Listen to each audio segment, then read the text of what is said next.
نحمدہ و نصلی علی رسولہ الکریم۔ ناظرین اکرام، ایک بھائی نے سوال پوچھا ہے کہ بھائی امام ابو حنیفہ رحمۃ اللہ تعالیٰ علیہ سے پہلے، یعنی امام ابو حنیفہ اور اللہ کے رسول کے درمیان ایک فاصلہ ہے، اب اس فاصلے میں لوگ تقلید کس کی کرتے تھے؟ باقی ائمہ بعد میں ہیں، امام ابو حنیفہ سے لے کر حضور صلی اللہ علیہ وسلم کے دور کے اندر لوگ مقلد تھے یا غیر مقلد تھے؟ یہ ایک بھائی نے سوال پوچھا ہے۔ اب دیکھیں، اس طرح کے جو سوالات ہیں اصل میں یہ منکرین حدیث کو تقویت دے رہے ہیں۔ اس طرح کے سوالات ان کو فائدہ پہنچ رہا ہے، وہ اس کی آڑ میں اور سوالات کرتے ہیں۔ جس طرح وہ پوچھتے ہیں، دیکھیں بھائی، آپ جو کہتے ہو کہ کتب احادیث میں سب سے صحیح کتاب جو ہے نا حدیث کی صحیح البخاری ہے، تو وہ پوچھتے ہیں کہ بھئی جب صحیح البخاری نہیں تھی اس وقت صحیح احادیث یعنی کون سی کتاب تھی؟ وہ کس چیز کو صحیح کہا کرتے تھے؟ ان کے نزدیک صحیح احادیث کون سی تھیں؟ تو یہ اس طرح کے سوالات منکرین حدیث کے لیے تقویت کا سبب بنتے ہیں۔ تو اس بھائی نے جو سوال کیا ہے کہ امام ابو حنیفہ رحمۃ اللہ تعالیٰ علیہ سے پہلے کس کی تقلید کی جاتی تھی؟ لوگ مقلد تھے یا غیر مقلد؟ بالکل لوگ تقلید کرتے تھے، تقلید تھی، کیوں نہیں تھی؟ اس کا جواب تجلیات صفدر میں مولانا محمد امین صفدر اوقاری رحمۃ اللہ تعالیٰ نے لکھا ہے۔ آپ دیکھ سکتے ہیں کہ سوال اور جواب کے سلسلے میں لکھا ہے کہ اگر چاروں اماموں سے پہلے تقلید جاری تھی تو کس امام کی تقلید جاری تھی، اور اس وقت امام کی تقلید فرض، واجب یا مباح تھی یا نہیں؟ اگر تھی تو کیوں، اور نہیں تھی تو کیوں، اور پھر منسوخ کیوں ہوئی؟ اس کے جواب میں رئیس المناظرین مولانا محمد امین صفدر اوقاری صاحب نے لکھا ہے کہ چاروں اماموں سے پہلے بھی ہر قوم اپنی قوم کے فقیہ کی تقلید کرتی تھی۔ آگے قرآن پاک کی آیت کی طرف اشارہ دیا، لیتفقہوا فی الدین ولینذروا قومہم اذا رجعوا الیہم لعلہم یحذرون۔ اگر لکھا چاروں اماموں میں سے پہلے اپنے علاقے یا قوم کے مجتہد کی تقلید ہوتی تھی، لعلمہ الذین یستنبطونہ منہم، اس وقت واجب تھی، لیکن چونکہ ان کے مذاہب مدون نہ تھے اور نہ عمل متواتر ہوا، اس لیے ان کے وفات کے بعد ان کا مذہب مٹ گیا، تقلید ختم ہو گئی، جیسے مسجد کی امام کی وفات کے بعد ابتدا ختم ہو جاتی ہے۔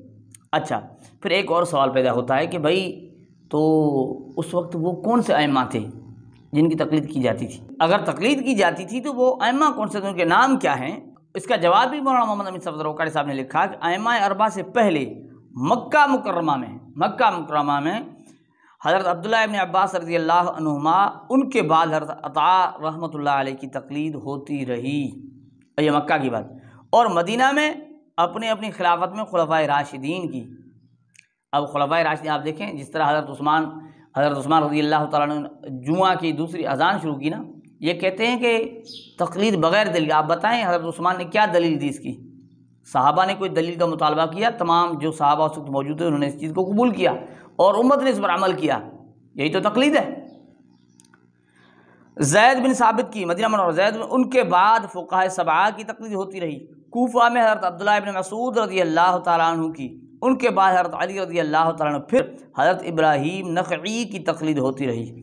بصرہ میں حضرت حسن بصری رحمۃ اللہ علیہ کی تقلید ہوتی رہی۔ ان کے چونکہ مذاہب مدون نہ ہو سکے، اس لیے ان کے جو مسائل عملاً متواتر تھے ان کو ائمہ نے اپنی فقہ میں لے لیا، جو ان سے شاذ اقوال مروی تھے ان کو ترک کر دیا۔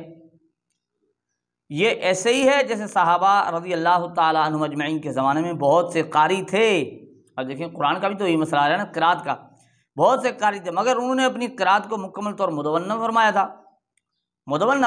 پھر 7 قاریوں نے صحابہ رضی اللہ تعالیٰ عنہم اجمعین کی متواتر قرات کو مدون کیا، شاذ و متروک قرات کو ترک کر دیا۔ اب ان 7 متواتر قراتوں میں تلاوت کرنے میں صحابہ رضی اللہ تعالیٰ عنہم اجمعین کی متواتر قرات پر عمل ہو رہا ہے۔ اب جس طرح صحابہ کی قرات پر عمل ہو رہا ہے، اسی طرح یہ فقہ، اس وقت جو فقہاء نے فقہ مدون کی نا، یہ اسی فقہ پر عمل ہو رہا ہے، اس میں وہ چیزیں آئی ہیں جو ائمہ نے لے لی ہیں۔ جس طرح یہ مثال دی ہے مولانا محمد امین صفدر اوقاری صاحب نے۔